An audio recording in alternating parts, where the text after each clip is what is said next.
Pertama-tama puji Tuhan kita bisa ketemu di tempat ini.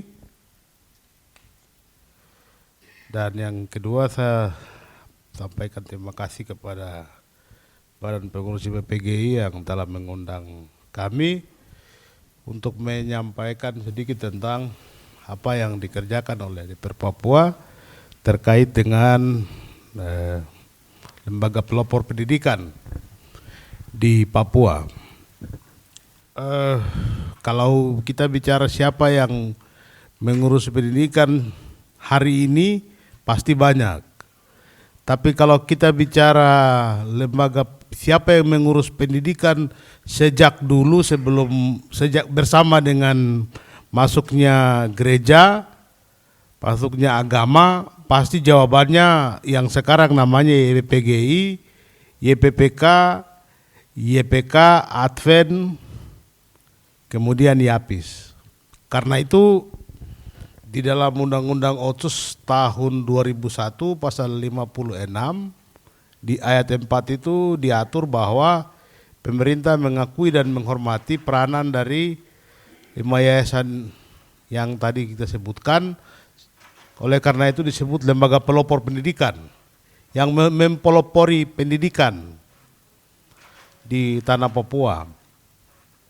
Saya sendiri dan juga keluarga besar dan kami di daerah semua pasti tahu peranan dari yayasan-yayasan pelopor ini. Karena itu ketika terjadi penarikan guru yayasan dari guru ASN dari sekolah yayasan di Timika, kemudian penutup itu kemudian membuat saya berpikir, wah kalau begini sekolah-sekolah di kampung ini akan susah. Pertama karena bantuan donor Belanda itu sudah tidak ada sejak tahun 92. Dan itu berpengaruh betul terhadap penyelenggaraan pendidikan dari lembaga-lembaga pelopor.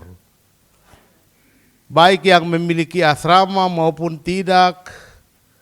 Kami dulu tinggal di asrama, jadi begitu bantuan Belanda berhenti itu macam makanan juga yang dulu bagus-bagus sekarang kemudian menjadi berkurang dan kita hidup dari uang asrama yang dibayarkan. Nah, apalagi kalau tenaga guru kemudian ditarik ke sekolah negeri, tentu pelaksanaan kegiatan belajar mengajar di sekolah-sekolah lembaga pelopor ini akan berpengaruh.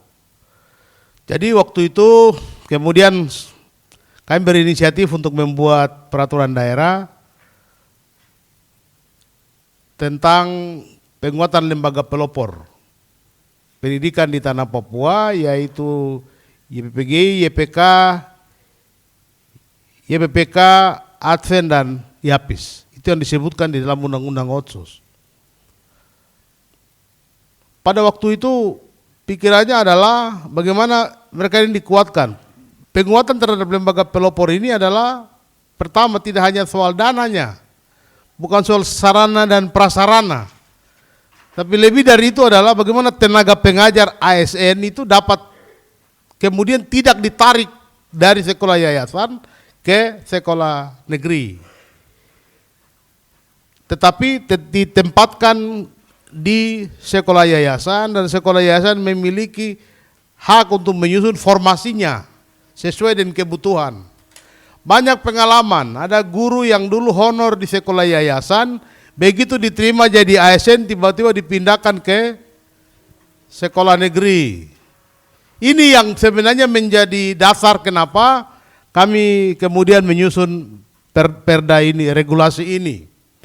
Regulasi ini sebenarnya sudah diusulkan pada tahun 2019, 2020 tidak jalan, 2021 kemudian ya ada pandangan dari teman-teman dewan lain yang melihat bahwa tidak perlu ya, tapi kita terus bekerja meyakinkan teman-teman.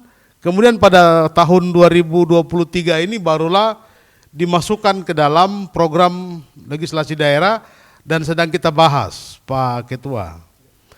Sekarang di tengah perjalanan pembahasan ini, saya sebagai pengusul dan beberapa fraksi itu ngotot agar itu menjadi perda payung sendiri. Dalam perjalanan pembahasan itu, kemudian Pemprov Papua ini melalui Biro Hukumnya mau digabungkan. Ketika voting kami kalah suara, Pak. Saya sendiri yang ngotot agar sendiri. Tetapi kemudian Pemprov melalui tim hukumnya mau agar dimasukkan di dalam sebuah perda payung yang namanya Perda Penyelenggaraan Pendidikan, jadi dia masuk di satu bab tersendiri. Begitu, sampai hari ini Pak. Kami sedang akan ke Jakarta dalam waktu dekat untuk fasilitasi, agar supaya fasilitasi untuk perda tersebut. Karena itu perda dari saya sebagai pengusul, saya pengaruhi teman-teman fraksi, lalu kita usul sebagai perda inisiatif, disetujui bersama, nanti kan ada pembahasan di tingkat eksekutif. Perda dari DPR itu dibahas oleh eksekutif kembalikan ke kita sampaikan, kita duduk sama-sama. Akhirnya mereka menyarankan untuk dibuat perda payung saja. Jadi dia akan masuk di perda payung yang namanya Perda Penyelenggaraan Pendidikan, dan bab tentang lembaga pelopor yang 5 yayasan ini yang kami awalnya mengharapkan satu perda sendiri, itu dia menjadi salah satu bab di dalam perda payung tersebut. Begitu Pak Ketua, itu perdetik hari ini.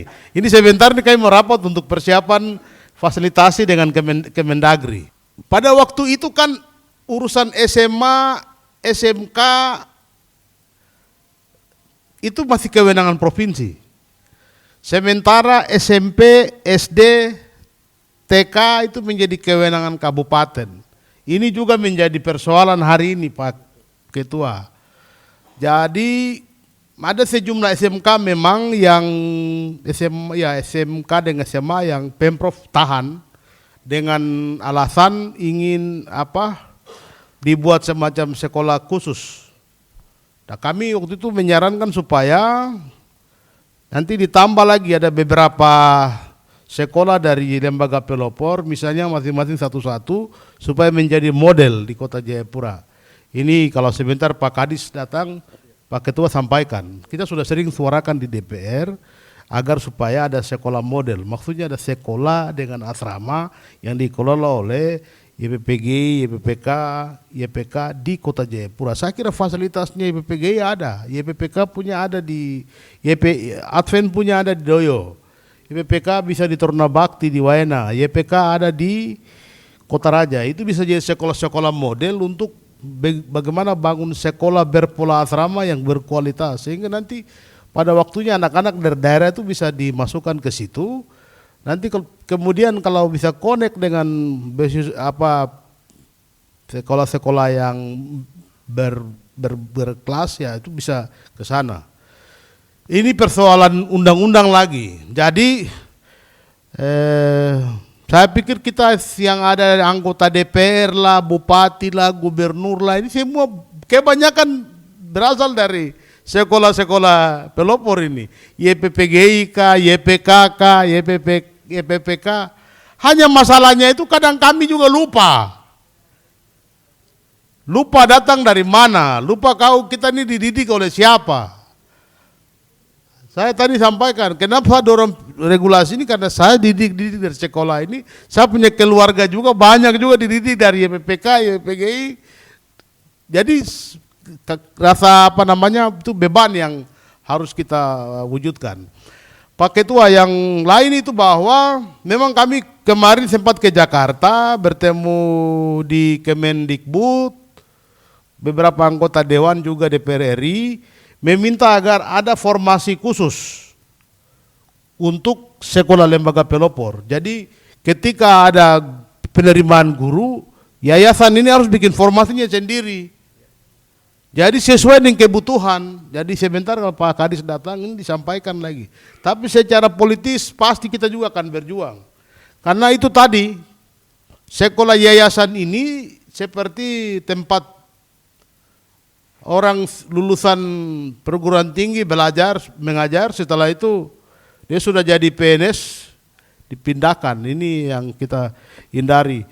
Nah itu tentu dengan adanya perubahan undang-undang Otsus ini, kita harapkan kalau ada teman-teman anggota DPR di kabupaten kota juga bisa mendorong hal yang sama agar itu menjadi kebijakan di tingkat kabupaten kota juga, karena SMA, SMK, SD sudah menjadi kewenangan kabupaten. Karena itu kami harapkan agar dengan ini dapat teman-teman di kabupaten kota juga dapat berjuang.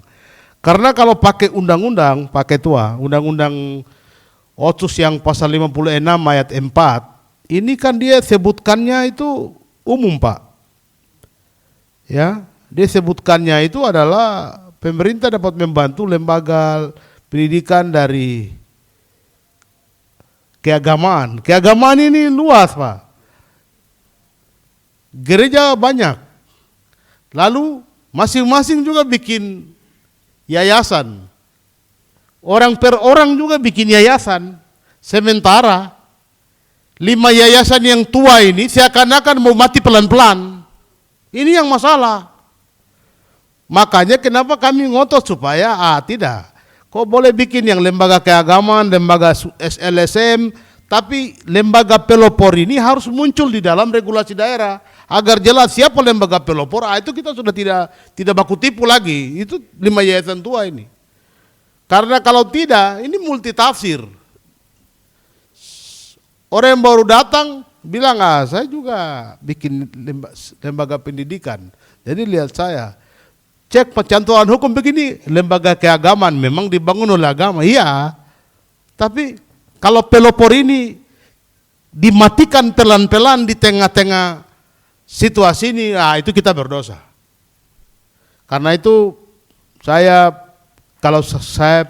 kami pribadi, hal ini menjadi komitmen kita supaya kalau ini kan mau pergi berburu, kita mau cari babi misalnya, tapi yang sampai di sana dapat kuskus saja ya sudah, puji Tuhan dulu, nanti baru kita berjuang lagi cari babi lagi. Artinya kita dulu berharap untuk dia menjadi perda tersendiri, tetapi kalau situasi perdebatan di dalam pembahasan perda ini tidak dapat perda sendiri, tetapi dia menjadi sebuah bab di dalam peraturan dalam perdasi, ya sudah kita syukuri dulu.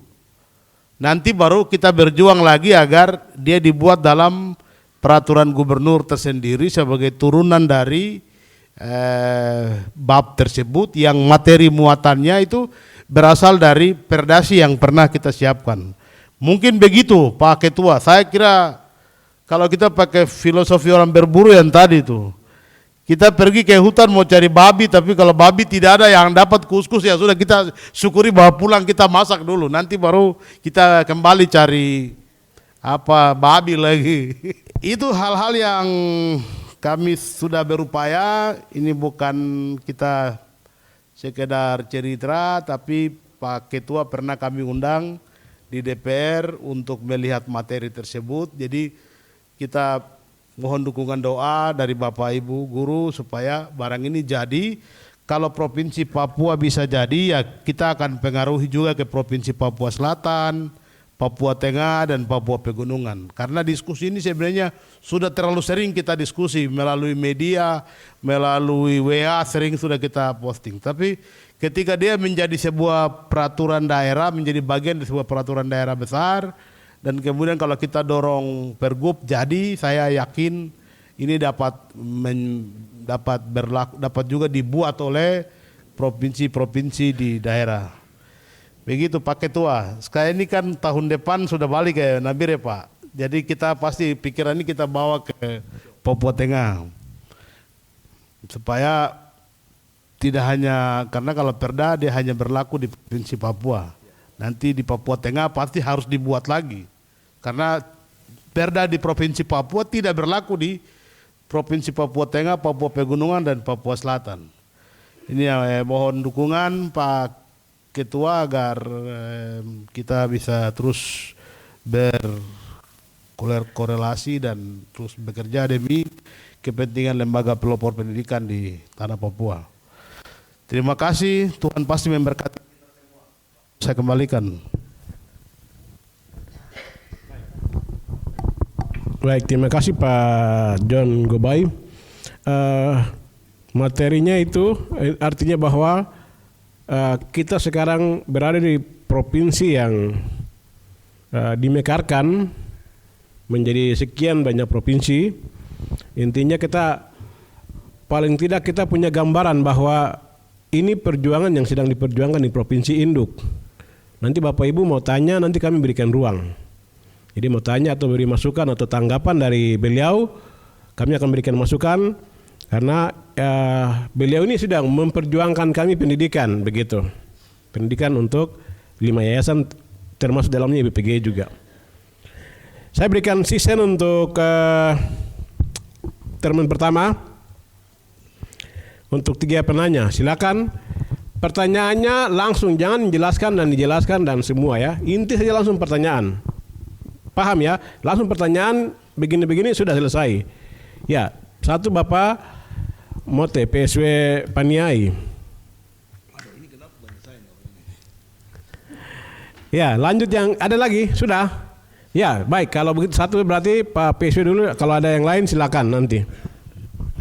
Bapak DPR ini Yesus yang bahwa pelopor pendidikan di tanah Papua ini dari dulu YPPGI dengan JPPK dilahirkan dari gereja. Bapak Mama YPPGI dan JPPK adalah gereja Katolik dan gereja Kimi. Sehingga mereka dua itu tahu lahir, tapi tidak tahu piara.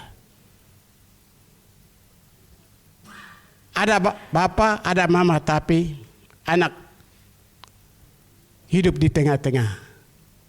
Tidak ada bapak, tidak ada mama. Sehingga masukan usulan saya, John menjadi terang dunia, John menjadi garam dunia untuk menerangi JPPGI dan JPPK bahkan di sekolah lain. Kalau bisa, mohon membuat perda pendidikan yayasan ini sebagai bapak mama, melalui apa baru kita bisa mandiri. Terima kasih. Ya, penanya kedua Bapak Keya di belakang, silakan Bapak Kepala Yeskel Dumupa Idakebo, silakan Bapak.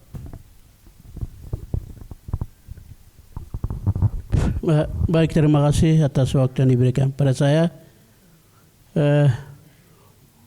Untuk saya menyampaikan tentang P3 ini. P3 ini sistemnya akan dilakukan oleh pusat. Hanya DPR itu meneruskan atau mengeluarkan. Dan juga DPR sidang APBD atau apa bisa diajukan ke pusat sana. Tapi P3 ini akan tiba-tiba tahun lalu akan direkrut tahap pertama, sedang jalan di sekolah masing-masing. Tapi kami sekolah swasta, 5 yayasan ini itu menyumpulkan tenaga guru, tapi akan dikerjanya di tempat lain, artinya di negeri. Angkatan pertama P3, seperti saya sekolah, saya kerja mati 5 guru honorer, jadi saya kasih P3. Ternyata dari pemerintah akan dialihkan ke negeri. Sampai sekarang itu mereka mengajar di negeri. Ya, itu bermasalah. Untungnya saya guru ada juga, jadi saya untung. Kalau tidak itu semua kayak negeri, berarti sekolah saya mati.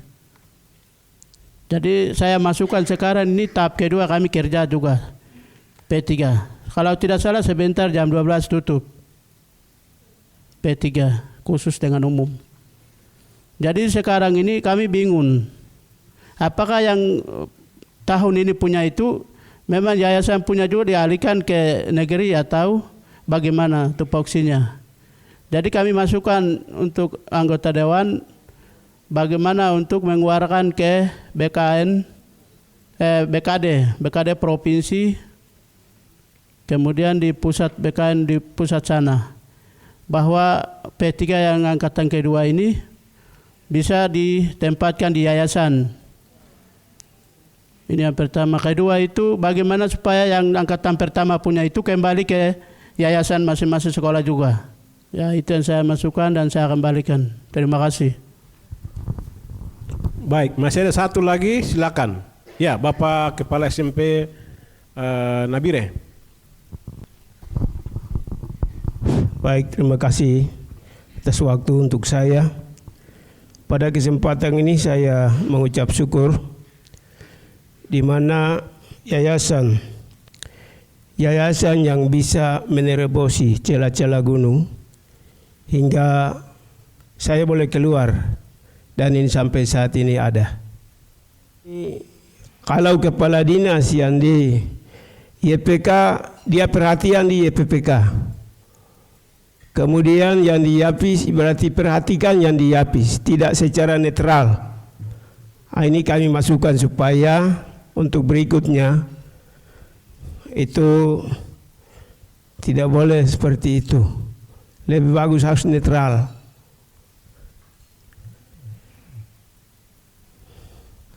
Mungkin ini yang saya masukkan untuk selanjutnya. Baik, terima kasih. Untuk pertama sudah ada 3 penanya. Saya pikir Pak Dewan juga sudah mencatat. Yang pertama dari Bapak PSW, yang kedua dari Bapak Kepala SMK IBPG, dan yang ketiga dari Kepala SMP. Silakan waktu Bapak langsung menjawab. Terima kasih. Dari kampung duluan ini, Pak Niai. Ini siapa Om? Pak PSW. Ya, jadi perda ini kami sudah buat sebenarnya untuk tingkat provinsi. Waktu itu kan kami tidak berpikir bahwa akan pemekaran Om. Jadi pikirannya ini provinsi mungkin cuma satu saja. Jadi perda provinsi ini kita harapkan kita bikin di Jayapura. Kemudian untuk SMA SMK di dalam SMA SMK di provinsi, SMP sampai di PAUD itu di kabupaten, nanti kita sebutkan saja di dalam salah satu pasal sehingga perda itu dapat berlaku di satu provinsi dan 28 kabupaten. Tapi 2020, jadi perda ini sebenarnya kami susun pada tahun 2019. Harapannya pemekaran ini kan terjadi di tahun 2021. Jadi situasi politik berubah itu sehingga memang kita sekarang ada di 4 provinsi. Tapi untuk saya tadi katakan bahwa kita tetapkan di Papua, tapi pasti nanti akan harapannya kita juga akan menyampaikan kepada kabupaten kota dan provinsi-provinsi baru untuk dapat disesuaikan. Saya kemarin untuk Papua Tengah itu saya sudah WA Pak Sekda. Nanti kalau saya pergi lagi, tadi yang disampaikan seperti oleh Pak Kepala Sekolah Dogiai SMK tadi, Pak Dumupa, dengan Pak Guru tadi, nanti saya akan sampaikan. Tapi juga kepada para bupati dan kepala dinas, kepala BKD. Ini kadang-kadang memang teman-teman ini kaku. Padahal daerah khusus itu sebenarnya kita masih bisa meminta kebijakan. Artinya begini, Pak, ini daerah khusus ada yayasan, jadi kita akan bagi formasi. Karena itu sebenarnya yang menentukan itu daerah. Pusat hanya menerima usulan. Tapi tidak apa-apa, itu nanti kita akan sampaikan. Tadi yang oleh Pak, jadi Om, perdanya nanti kalau kita sudah selesai di sini kita akan bawa ke Nabire, akan sampaikan juga kepada Ibu Gubernur. Dalam diskusi kami beberapa bulan lalu dengan Ibu Gub sempat persoalan ini kami sampaikan. Pada waktu itu masih Pak Yow yang merangkap asisten 1 dan kepala dinas. Sekarang kan sudah ada Pak Ukago. Jadi nanti kita dorong supaya ada diskusi di Nabire agar mungkin Kadis bisa menyiapkan format peraturan gubernur untuk disampaikan kepada Ibu Gubernur supaya kalau bisa jadi peraturan gubernur kita pakai peraturan gubernur dulu. Karena kalau Perda tunggu DPR ada baru bisa. Kemudian yang soal P3K tadi sebentar dan saya akan video tadi saya sudah ambil, saya sebentar akan kirim kepada Sekda Provinsi Papua Tengah Anwar. Dan saya akan sampaikan. Tetapi soal formasi itu sebenarnya tadi malam saya sempat baku WA dengan dia bahwa tidak boleh ada penarikan guru P3K atau ASN yang dari sekolah asal ke sekolah negeri. Kan sama-sama melayani anak murid juga. Memangnya sekolah negeri melayani murid yang luar biasa bagaimana? Sama saja anak-anak Papua semua namanya peserta didik. Nah ini terus yang tadi Nabire tadi, aduh Pak Kadis ini benar, ini hal yang kadang-kadang terjadi. Ini yang selalu negara bilang kita harus melawan kolusi yang model begini nih. Saya Katolik jadi harus lihat BPK saja. Saya kimia harus lihat itu tuh namanya kolusi. Itu tidak boleh. Ini yang negara larang sebenarnya. Kita harus menjadi milik bersama, milik siapa saja. Jadi Pak nanti saya coba WA Pak Bupati juga nomornya ada jadi. Intinya bahwa Perda ini ada di Provinsi Papua, tapi kita akan juga coba mempengaruhi provinsi-provinsi baru dan juga kabupaten kota. Begitu Pak Ketua. Ya baik, terima kasih Pak Dewan. Sedikit yang saya mau mungkin perjelas lagi bahwa perjuangan Perda ini itu menyangkut tenaga juga. Jadi kalau tenaga yang tadi dibilang itu kita punya dasar hukum. Kalau misalnya, ini contoh ya, kalau misalnya ada dinas menarik begini, ini kami punya aturan ada, dasar hukum ada, Perda ada, itu yang diperjuangkan. Jadi kita doakan semua, supaya proses ini beliau berjuang untuk kami, beliau tetap sehat, beliau tetap berjuangkan ini dan ini dia bisa tembus. Apalagi kalau tadi Bapak bilang satu yang saya ingat sekali itu, perjuangan formasi khusus untuk yayasan. Nah, kalau ini betul jadi, saya buka formasi di sini, guru-guru yang sudah mengabdi saya data, saya tinggal kirim ke dinas, angkat langsung taruh di PPGI. Jadi ini kita berdoa semua gitu. Karena masalah kami masalah guru yang terbatas. Guru kami juga sudah terbatas lagi baru ketika diangkat P3K pindah ditarik lagi dinas. Jadi itu persoalan-persoalan yang ada. Ketika regulasi ada, kita punya dasar bisa bicara. Ini ada aturan. Jadi kita yayasan ini punya hak juga dapatkan tenaga ASN atau P3K yang diperbantukan di kita. Saya pikir itu mungkin ini karena saya dengan beliau sudah selalu koordinasi terus dengan masalah ini. Jadi ini perjuangan kita di yayasan ya, untuk apa? Memang kami tahu masalah-masalah di bawah bahwa banyak tenaga-tenaga kita yang ditarik ke negeri, akhirnya kita jadi kekosongan. Saya sendiri hadapi waktu di Timika itu Bapak, saya sendiri waktu masih di Timika, kalau Bapak ini Timika bagaimana? Nah sudah sedikit saya ada sempat bicara dengan beliau, tapi itu masalah itu yang selalu saya angkat. Dinas memindahkan, menarik semua pegawai negeri dari yayasan. Dasarnya mana? Beliau saya sempat ini kan kepala dinas ini saya teman dulu, teman kepala sekolah. Jadi saya sempat bicara dulu, mana dasarnya mana dia bilang, regulasinya mana dia bilang. Saya bilang udah otusnya mana dia bilang. Nah ini kan akhirnya kami tidak punya dasar hukum yang akhirnya kalau ada dasar hukum kami bisa bicara langsung kayak gitu. Nah itu yang kita sekali lagi terima kasih Pak Dewan sudah memberikan sedikit gambaran perjuangannya dari awal sampai hari ini dan sedang mungkin nanti akan berlanjut sampai ke Jakarta ya. Ya, walaupun mungkin dalam tadi apa kita cari babi tapi dapatnya kus-kus. Oke, kus-kus kita bawa pulang makan dulu. Begitu ya. Nanti yang berikut kita tetap perjuangan kita cari yang itu lagi dengan berjalannya waktu itu ada bisa kita berdoa seperti itu. Kita beri aplaus untuk beliau dulu. Baik, terima kasih buat ini. Kalau bicara yayasan, Bapak Ketua tadi bilang itu kami sudah punya Yapordik. Yayasan pelopor. Kami 5 yayasan sudah bentuk satu forum. Jadi masalah-masalah ini kami mau bahas. Kami buat ini karena apa? Pemekaran sudah terjadi banyak-banyak. Kebijakan di daerah juga pasti akan seperti tadi Bapak Dewan bilang. Ada kebijakan di daerah-daerah itu kan beda-beda. Tapi paling tidak kami yayasan ini kan satu di Jayapura. Doakan kami supaya kami yayasan lebih Yapordik ini bisa lebih kuat. Begitu. Nah itu yang kami terus berdoa. Sekali lagi Bapak terima kasih buat waktu.